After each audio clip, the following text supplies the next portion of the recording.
এক সময়ের আপনার শিষ্য খয়রুল ইসলাম সে এখন আপনার বিরুদ্ধেই কথা বলছে, হ্যাঁ কি বলছে আমি এই নিয়ে মন্তব্য করব না। কে শিষ্য আর কে শিষ্য না, ভাঙড়ে সমস্ত তৃণমূল কংগ্রেস আমার হাতে গড়া। আমি আজ থেকে নয়, আমি 98 সাল থেকে মমতা বন্দ্যোপাধ্যায় ঝান্ডা আর ওই জোড়া ফুলটা কাঁধে করে নিয়ে সারা ভাঙড়ে ঘুরেছি। সবাই জানে, ছোট বড় এন্ডু গেন্ডু, যে মমতা বন্দ্যোপাধ্যায়ের তৃণমূল কংগ্রেস 98 সালে ভাঙড়ের মাটিতে 5 জন ছেলেও পায়নি। আমি ঝান্ডাটা ঘাড়ে আর মমতা বন্দ্যোপাধ্যায়ের ছবিটা মাথায় ছিল। আজকে তৃণমূল কংগ্রেসের আমার হাতে গড়া ছেলে যারা নেতৃত্ব দিচ্ছে তারা ভালো থাকুক, সুস্থ থাকুক, তারা নেতৃত্ব দিক, আগামী দিনে তারা বড়। আগে তো বিরোধী দলের যে সমস্ত নেতৃত্ব ছিল তাদের বিরুদ্ধে লড়াই বা তৃণমূলের গোষ্ঠীদ্বন্দ্ব থাকলেও সেখানে লড়াই ছিল, এখন শওকত মোল্লার বিরুদ্ধে। আমার এই ব্যাপারে কোনো এখন কিছু বলার নেই, আমি সমস্তটা পরে বলবো। আমি আপনাদের সমস্তটা ডিটেইল জানাবো ভাঙড়ে আমার উপরে কি হলো, কেন হলো, কি কারণে, সেটা আমি নিশ্চয়ই সবাইকে জানি। এই যাত্রার আগে তো শওকত মোল্লার সঙ্গে সুসম্পর্ক ছিল, এখন আপনি এসেছেন, যোগাযোগ করবেন? এখন এই ব্যাপারে আমি বলেছি কোনো বক্তব্য নেই আর কোনো মন্তব্য নেই এই ব্যাপারটা। কোটি কোটি টাকা তোলা হয়েছে গত পঞ্চায়েতে। একটা প্রধান দেওয়ার নাম করে 25 থেকে 35 লক্ষ 40 লক্ষ পর্যন্ত টাকা নেওয়া হয়েছে এবং একটা সদস্যর কাছ থেকে সদস্যের টিকিট দেওয়ার জন্য 6 লক্ষ থেকে 15 লক্ষ টাকা নেওয়া হয়েছে এবং তারা লিখিত আকারে অভিযোগ করেছেন আমাদের দলের কাছে দেওয়া হয়েছে। এটা কালীঘাটেও গেছে, আমাদের দলের অবজারভার সাহেবের কাছেও আছে। সেটা ব্যাপার হচ্ছে দীর্ঘ 5 মাস জেলে থাকার পর আমি বাড়ি ফিরছি। আমার তো খুবই ভালো লাগছে যে অনেক দিন পরে বাড়ি ফিরলাম তো, আর আমার জীবনের প্রথম এই 5 মাস জেল খাটা, সেই জন্যতে ভালো লাগছে।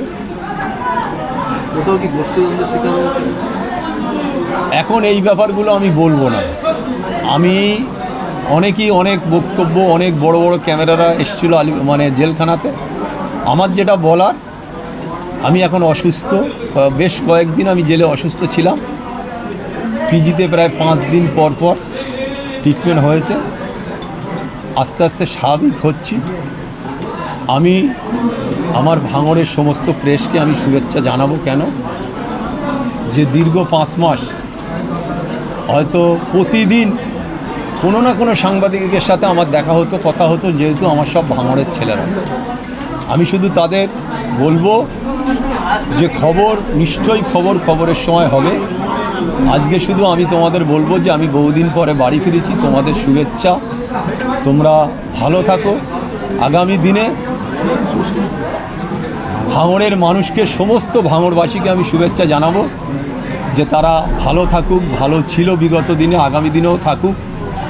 আর আগামী দিনে সবার সাথে আমার দেখা হবে, কথা হবে। আমি নিশ্চয়ই প্রেস করে যে গোষ্ঠীদ্বন্দ্ব বলুন আর দলের মধ্যে ভেদাভেদ বলুন, আমি সেগুলো নিয়ে পরবর্তীতে বলবো। আমার অনেক কিছু বলার আছে, তবে আমি আজকে শুধু একটা কথাই বলবো। আমি শুভেচ্ছা জানাবো আমার দলনেত্রী মমতা বন্দ্যোপাধ্যায়কে, আমি শুভেচ্ছা জানাবো অভিষেক বন্দ্যোপাধ্যায়কে। আসন্ন লোকসভা জানেন, বিগত লোকসভা হয়ে গেছে, যে রেজাল্ট বাংলায় হয়েছে, তাই আমি তানাদের যেমন শুভেচ্ছা জানাবো, আমি সেই সাথে সাথে ভাঙড়বাসীকেও শুভেচ্ছা জানাবো।